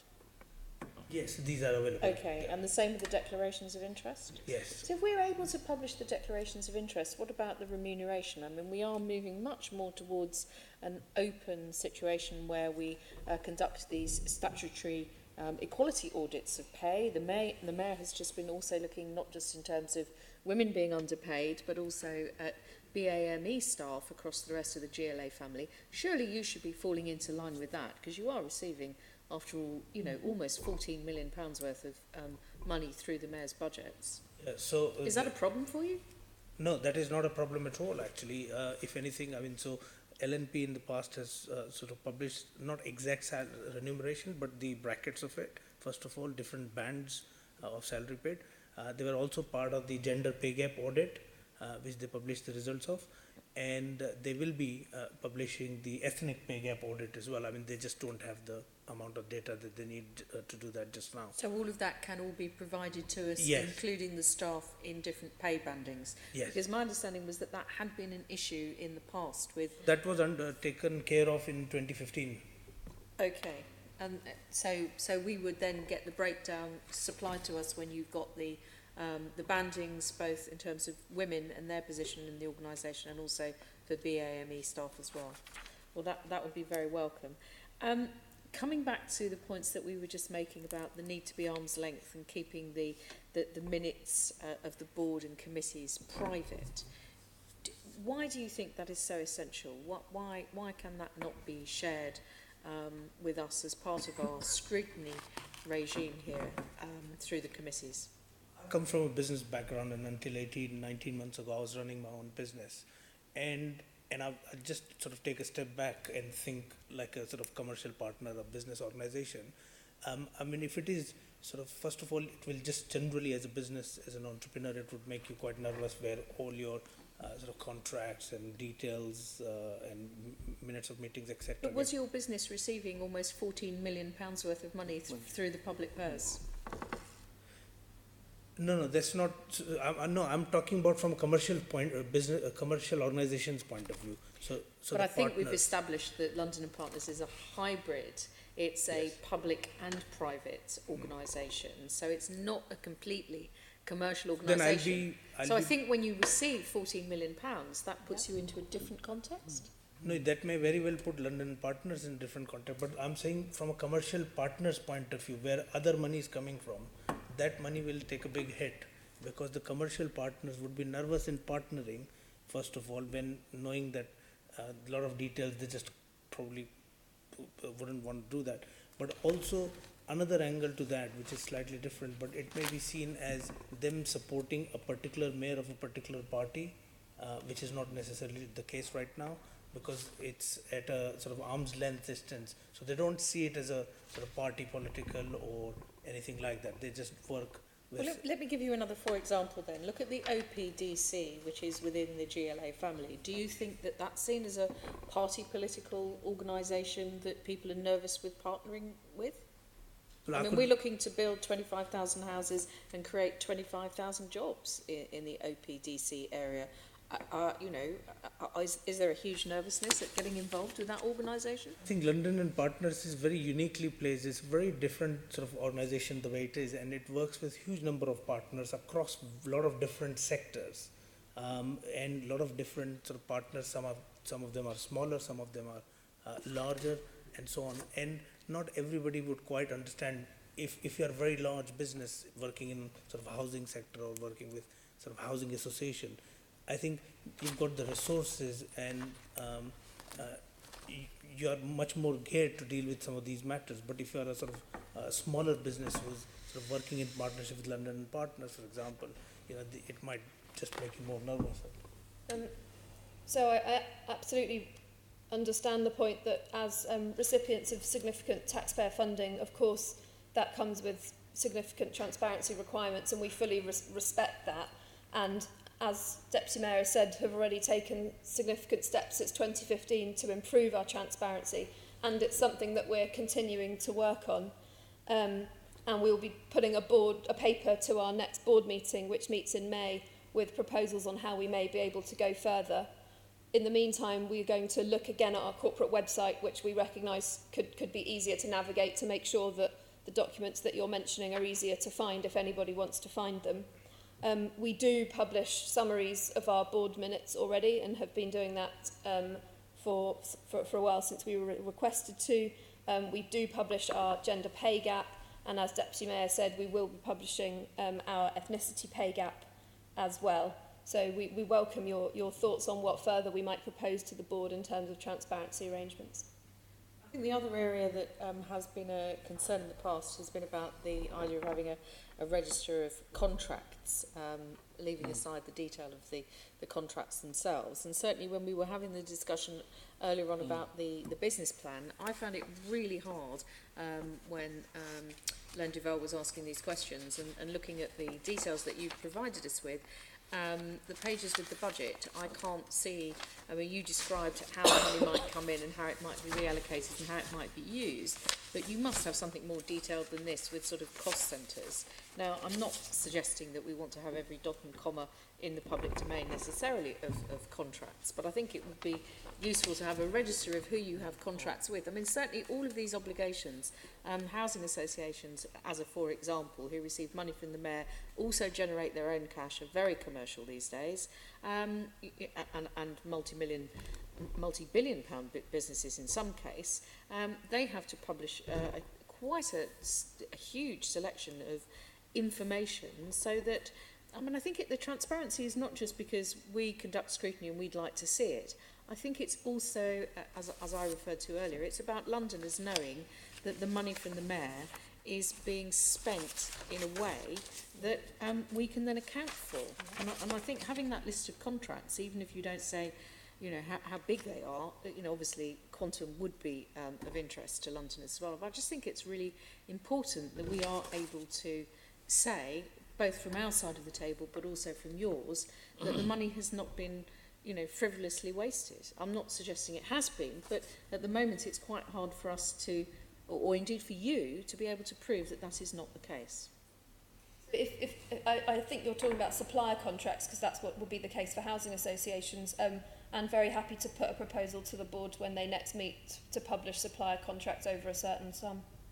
I think also something that is a bit more detailed in terms of the budgeting, so we've got some sort of breakdown in the way that Len Duval was asking across the different areas. We can see the different sort of new priorities and the new strategy areas and the new countries, but it's actually quite hard to then sort of break that down into numbers that are attached to the different sort of elements of the business. And I think we'd all find that really useful. I mean, under questioning, you said to us, we're only actually sending a couple of people to MIPIM. I assume that's a couple of people to MIPIM in Cannes and then also MIPIM Asia. But, you know, for all we know, that could have been 100 people. That's very unlikely, but it could have been, but we couldn't tell that because of the information has just not been presented to us. So I would certainly find that quite helpful. Thank you, Chair. Okay, any other member? Right, we've actually reached the end of the questions. Been a very useful and interesting morning. Members, can we note the discussion we've just had and the answers given? Can we thank our guests for their attendance and their time this morning? It's very much appreciated. Just a couple of other items of business to speed through very quickly. Item 7 is the Budget and Performance Committee work programme. We're recommended to note the provisional meeting dates for 18-19 and delegate authority to me as the chairman, in consultation with party group lead members and Caroline Pidgeon, to agree the topic in terms of references for the May, June and July committee meetings and for the first meeting of the Budget Monitoring Subcommittee. Great. Thank you. Item 8, date of the next meeting, Tuesday the 22nd of May, after the local elections at 10 o'clock in the morning in here, subject to confirmation, of course, at the Assembly's annual meeting on the 10th of May. Item 9, any other business items considered to be urgent? There isn't any. Other than we have been circulated in a supplementary agenda the GLA or the Mayor of London's capital spending plan for the forthcoming financial year. Can we agree to note that? Thank you, members. That concludes the meeting. GLA Chamber.